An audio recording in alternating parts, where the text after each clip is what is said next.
Les gouvernements successifs ont multiplié les coups de force. Le triple coup de force que j'ai dénoncé au moment de la loi travail de 2016 ou sur les réformes des retraites est devenu permanent.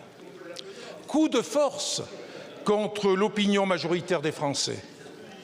Coup de force contre la représentation syndicale. Coup de force contre le Parlement.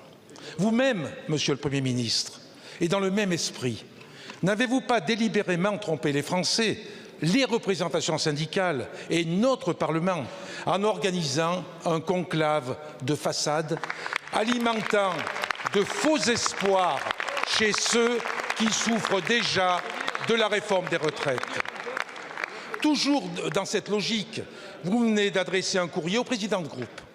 Sous couvert de concertation, il laisse, selon moi, poindre une forme de mépris du Parlement en réduisant de fait son rôle dans la suite de notre mandature. La violation de la séparation des pouvoirs que nous connaissons depuis des années, conjuguée à la brutalité des annonces, met en péril notre démocratie, ici comme dans le pays. Par votre méthode et votre programme, vous alignez aussi dangereusement sur l'agenda de l'extrême droite, alors que dans le contexte international délétère, nous avons plus que jamais besoin d'une nation unie.